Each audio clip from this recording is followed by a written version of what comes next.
So, we will see why is gradient so useful, we will see that now. You will see how for diffusion we can use this approach. Okay. So, now let us look at it back again, the same picture, that I have a sample and I have a molecule at one part of the sample on the top and molecule at the bottom of the sample, and you see this same which I wrote in the earlier slide. These two molecules are experiencing a difference in the magnetic field, because the magnetic field on the top is plus Gz and magnetic field at the bottom is minus Gz. So, now the same picture that he starts dephasing. Okay. Now, suppose I apply a reverse gradient. A reverse gradient means I change the current, in the top part of the coil. So, if you recall, there is a coil here and there is a coil here, and in this coil I am supplying current suppose in this direction, and in this coil I am supplying in this direction. Now, what I do is I reverse it, I reverse the gradient and I oppose the current, make the current opposite. If I do this, then what will happen is, now this molecule will experience minus Gz and this should experience a plus Gz. So, this is exactly the opposite of what is written here, which means the molecular precession, whatever is positive plus Gz is opposed or reversed and it becomes minus Gz. So, that means if the complete dephasing has happened after this gradient, now when I apply a reverse gradient, so when I apply a reverse gradient, if I apply a reverse gradient now, all these spins which are dephased, which have gone, suppose let us say this one particular spin, consider this molecule, each arrow remember is like a one molecule or one proton. So, imagine this as one proton located at some part of the sample, this proton located at some other part and so on. So, now this proton which has gone by some angle, suppose let us say 30 degrees, now will go back in the opposite direction by 30 degrees because of the reverse gradient. Okay. So, this opposition or coming back, opposing it makes it come back to the original position. So, when I apply a 1D pulse, so let us look at how this pulse will be there. I apply a 1D RF pulse and apply a gradient, this is the forward gradient, then I reverse the gradient. Okay. So, you can see this is a reverse, means opposite, but this gradient and this gradient are equal and opposite, they are not the same, I mean they are applied one after the other, they are not applied at the same time, but one is positive G and another is negative G. So, when I apply this positive G, I have got this dephasing complete, but when I apply the negative G, it will be opposing, means whatever has gone to this direction by 10 degrees or 20 degrees or 50 degrees will exactly come back by that much because of the reverse gradient.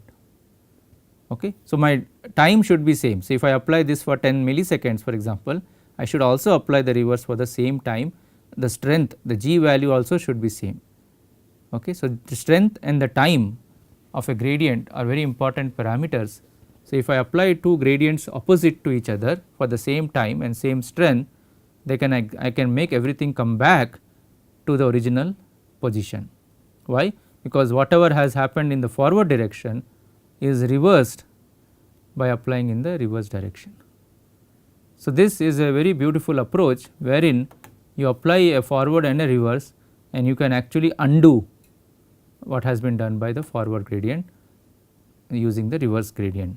So, this is basically trying to erase the memory, that means whatever happened here you are erasing that memory by reversing it. So, we will use this approach now in the Dozy experiment to capture what happens during diffusion. So, let us go further. So, as I mentioned, the reverse gradient should be applied for the same duration as the forward gradient. So, the duration is also important now. I cannot apply this 1 millisecond long and here half a millisecond or make it 5 here and 2 here, it has to be the same duration. Not only that, it has to be the same strength. That means the area, the total area under the gradient should be the same in both. I can change the strength if I want here, but the area should then reduce, I mean the length should reduce. So, what is important basically is, let me write down here, G into the time, this should be constant, means for forward and reverse. Okay. So, if I increase the G for the forward, increase means I have a higher G value than the reverse, then my tau for the reverse should be longer than the tau for the forward. So, keep in mind that this product has to be kept constant for forward and reverse, then only you will get a complete reversal, means complete coming back in phase. So, you start from in phase, you dephase because of a gradient, apply reverse gradient and rephase back. So, let us see how this can be exploited for dou z. So, this is the same picture again, we have a molecule, we apply a gradient and the molecules on the top and bottom are experiencing different magnetic field because of the gradient. Now, let us say I give a time gap, some delay, okay, some just I do not do anything, I apply a delay. So, this delay, for example, let us say I have a pulse and then I apply a gradient, then I give some delay. Okay. So, this delay is typically of the order of 200 to 300 milliseconds, this delay, okay, delta. Now, during this time period, that is during this delay delta, the molecules start diffusing, the same molecule what is shown here, they will start diffusing because their translational diffusion causes them to move. Okay. So, this is let us say coming down and let us say this is going up. Now, after some time, after this delay is over, I apply the reverse gradient, okay. So, that is opposite gradient. So, you see there is a gap here, I have not immediately applied the gradient reverse. Remember in the last slide we applied it immediately, but here we have not applied immediately, we have given some time gap, and during the time gap the molecules have moved, means this molecule is no longer in this position, it has come to some other position. Now, when I apply the reverse gradient, I should get a rephasing of the signal, right. So, this is what is shown here. So, this is a before the gradient I apply, after a gradient I apply, let us say these two molecules which are at the extreme end of the sample, they will now be opposite in the phase, because one has gone by some angle, the other fellow has gone by an exactly opposite angle because they are equal and opposite. Okay. Now, I apply some time delay. So, during the time delay this frequency will not change. Okay. Now, when I apply the reverse gradient, I expect them to come back to in phase, but that is not going to happen now. Why is that? Because the molecules have moved from their positions. So, therefore, when you apply the reverse gradient, it will not be exactly the same Larmor precession opposite as this, because you see here now the z value has changed, z is now z prime. You see this z value of this molecule here is different from the z value of this molecule here. So, between the first and the second gradient, their molecule has moved to a new position, and that new position is because it diffuses during this delta period. So, during the delta period when it diffuses, it has reached a new position. So, that position now the Larmor precession of the molecule will be corresponding to that position. So, when I apply a reverse gradient, it will not be able to cancel the value which it started from beginning. So, therefore, the Larmor precession is not anymore the same as before, and therefore, they do not come back in phase, means it does not exactly cancel the one which applied earlier. So, if you recollect the previous slide again, what we did was we basically this was exactly equal and opposite, but there was no delay given here, if you recall the previous slide. So, when we do not give any delay, the molecule have not moved at all, they are still in the same position. So, if the molecules are in the same position, then I can reverse the gradient and completely cancel the phase, because whatever has gone in the positive direction will be in the opposite now because of negative. But if the molecules move, then my positional information has changed, and now I cannot reverse completely because the molecules no longer are in the same place. So, this is what we exploit in dou z, that when you give a time gap between two gradients, opposite gradients, the molecules have moved, and therefore, when they do not come back, your signal has come down in intensity. Why? Because now the component of this here and component of this here, suppose this is 100%, here if I write it as 100%, this will be something like 80%. So, my signal has come down by 20% because it could not come back to the phase completely. So, this reduction from 800 to 80 is basically proportional or dependent on how fast the molecules move. Suppose the molecules are diffusing very slowly, So, imagine a situation where the molecules do not diffuse at all, they are very small, they are in a gel formation or they are in a solid state. So, there the diffusion is very slow. In such a scenario, my signal intensity will be almost 100%, because everybody will come back to phase because they have not moved from their positions. But if the molecule diffuses very fast, then this molecule would have completely come down this side, this would have come up, and maybe the signal intensity may remain like in not come back at all, and then my diffusion, my intensity will go down to maybe 30 to 20%. So, there will be a more dramatic reduction from 100% if the molecule moves very fast. So, you see the reduction in the signal intensity by applying a gradient and a reverse gradient with a delay gives me an information about how fast or how slow the molecules are diffusing. So, that is what is basically used in a diffusion ordered spectroscopy, that the incomplete rephasing is related or dependent on the diffusion value of the molecule. So, this is basically what we do here. We first apply an RF pulse in a Dozy experiment, and this is the proton channel suppose, and this is a gradient channel, we call it, as I said, PFG. I apply a gradient some value g, then I wait for some delay, some delta delay, then I apply a reverse gradient. So, when I do this way, I dephase this first gradient dephases the magnetization, okay, and because of as I showed earlier, because of the difference in the Larmor precession. Now, once we give this delay, the molecule undergoes translational diffusion, that means it moves from one position to another position during that period. Now, we apply a second gradient to rephase, means to undo the phase which has accumulated because of the diffusion here, not diffusion, because of the Larmor precession. But because the diffusion takes place, there will not be a complete magnetization, is not completely rephased, and that tells me how bad the diffusion is there in the molecule, means how strong is the diffusion or how weak is the diffusion based on how much the signal has decreased. Okay. So, what typically is done in a Dozy experiment is you apply this value. So, as I said, this typically is of the order of 250 milliseconds, okay, and this gradient strength is varied. So, this is your time gap. So, this let us say is 10 milliseconds. So, we keep that also fixed 5 to 10 milliseconds, and then we vary the strength. Okay. So, what we do is we record one experiment where the strength is some value, then we change the strength of this gradient, and at each time, each point in we record the spectrum. So, how does the spectrum look? Let us look at that. So, this is how it looks. So, as you change the intensity of the peak changes as you increase the gradient strength. So, which is gradient strength are we talking about? We are talking about this value. So, I will change from here, the next gradient will be here, next gradient will be here, and so on and so forth. So, we apply different gradient strengths, and at each strength we measure the intensity, how it falls with respect to time or with gradient strength.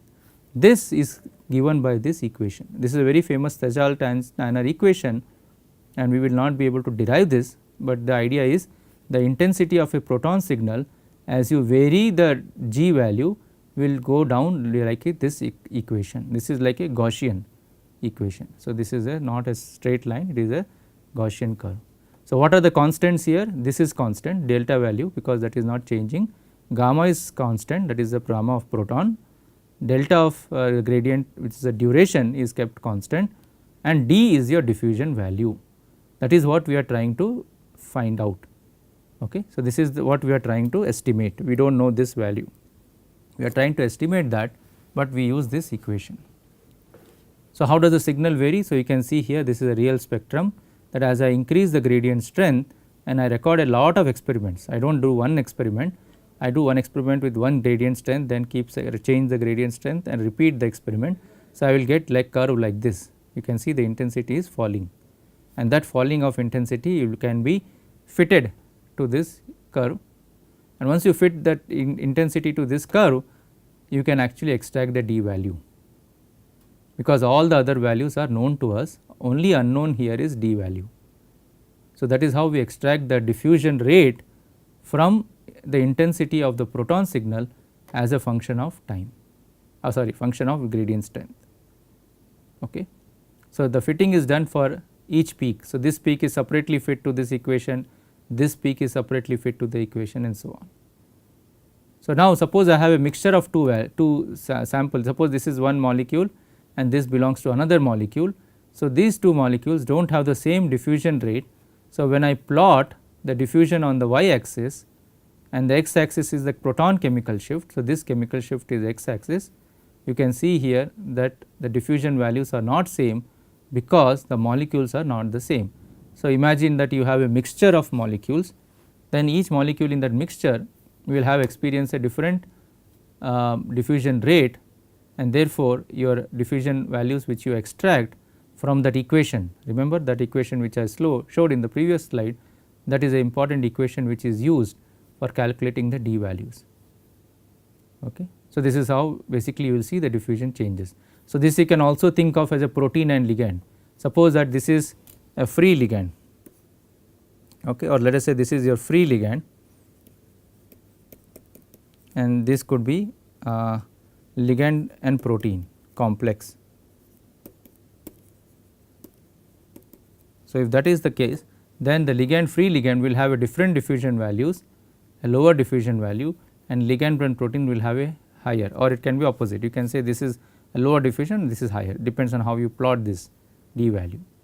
Okay. So, diffusion difference will be there between a free ligand and a bound ligand, and that will be useful for finding out if the ligand is binding to the protein or not.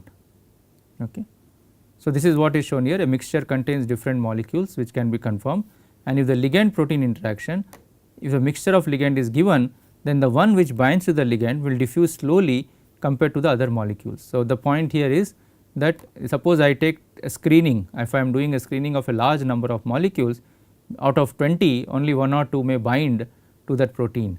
So, for those 2 which bind to the protein, their diffusion now will look different from the other 18 which are not binding to the protein. So, by using that approach, by using DOSY, I can find out which 2 are the one which are binding, because their spectra or their peaks I will be able to identify. Of course, you have to separate, you should be separable, it should be resolvable, all the 20 molecules should have well separated signals, they should not overlap. If there is an overlap here, then there is a big problem. So, this DOSY will not work if you have an overlap of signals, then you have to do a 3-dimensional DOSY. This is 2D DOSY, a pseudo 2D, it is not really a 2D, it is pseudo 2D. Then you have to do a pseudo 3D if there is an overlap, but imagine suppose there is no overlap, then each proton signal from each molecule is separated, then I can find out which molecule is binding, because the proton signals of that molecule will be showing lower diffusion, slower diffusion compared to other molecules which are not binding. This diffusion is related to this equation, this is the Stokes-Einstein equation. So, you can see that for a small molecule typically the d value is about 1 into 10 to the power minus 9 meter square per second. So, one has to keep in mind these units, one has to understand the values properly. Okay. Now, if you look at a ligand bound to a protein, then the ligand you can see it is almost twice or 10 times smaller or slower diffusion. So, diffusion d decreases. When d decreases, it means the molecule is diffusing slowly. If the d value is high, the molecule is diffusing faster. So, you can see that almost there is a reduction typically when a ligand small molecule bind to protein, a reduction is of the order of magnitude, or it could be 2 to 3 times.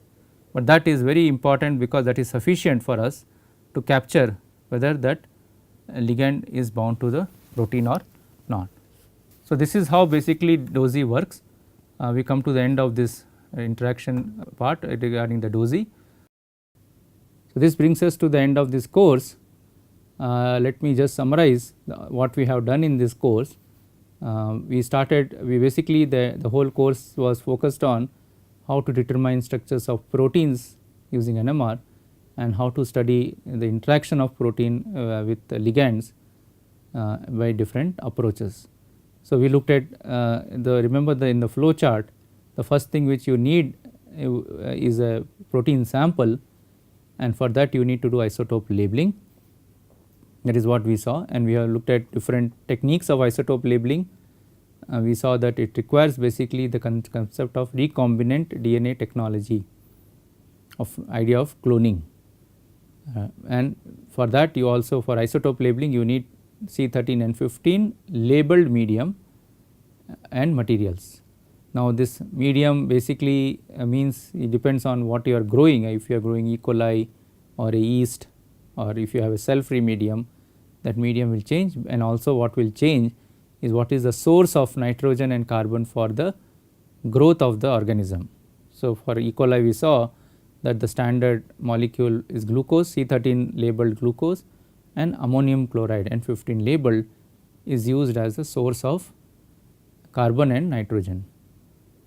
Then the next part is NMR data collection, although we did not follow this order, but I am showing you through the flow chart, and we looked at the first part of the course on NMR data collection, where we looked at 3 experiments, 3 types, 1D, 2D and 3D NMR experiments, how they are performed and what is the design principles, and we looked at some pulse sequences of 2D and 3D, and in 3D NMR especially we looked at very important set of experiments known as triple resonance. Triple resonance means 3 different nuclei. So the 3 nuclei are hydrogen, nitrogen and carbon. So with this again therefore needs isotope labeled materials, sample or protein, without which you cannot do that. But we looked at very interesting concepts here, how they help us to assign a protein. So essentially this data collection is all for finally assigning the signals of the protein, and that is what happens in the next step. After data is collected, you assign the protein, and typically the assignment means linking amino acid residues and identifying them and then mapping them on the primary sequence. So we link the neighboring amino acid residues and then identify, first we map them on the sequence and also try to identify their type, and for this we saw that you need C beta chemical shift, carbon beta of the amino acid. They are very strong identifiers of the amino acid type. So this is a very important step in any protein NMR project, that is resonance assignment. This takes a lot of time, but is unavoidable, has to be done. Then once you have the resonance assignment, you can solve the structure of the protein now, and this structure we saw that can be divided into 2 parts. One is, first you find out the secondary structure of the protein, and this is done by typically the chemical shift index approach or using the J coupling approach, which is measuring the backbone torsion angles, but both are combined nowadays together, and there are software programs which combine these together and nicely give you the complete secondary structure information. Then once you have the secondary structure, you can then go on to determine the 3D structure of the protein, and for this we need a few things. First we need is a 3D nosy for proteins. This is what we saw, a 3D nosy HSQC, which can be either, has to be carbon and or nitrogen, 3D experiments. From there we assign all the NOE peaks first, which are the long range, which are the short range, which are the medium range NOEs, and from that those peaks we extract the distance by looking at the intensity of those peaks, how strong and weak they are. So once the distance information between all the protons are known, or not all, we will never get every distance in the protein, we will get approximately 10 to 20%, and that information of the distances is fed to a software, which are typical very standard established methods which use molecular dynamics calculations or simulations, and they will give us the final 3-dimensional model. Again remember, this is not a structure what we finally get, we although use the word structure here, what you are getting is a model of the protein, because it is based on whatever distance information we have provided. And then having the structure in our hand and resonance assignment, we saw in the last part we can study protein to ligand interaction using many different approaches such as chemical shift perturbation, T2 filter and STD-NMR. So this was basically the entire course. I am sure or I hope you enjoyed this course and you have benefited from learning more about protein structures. Thank you.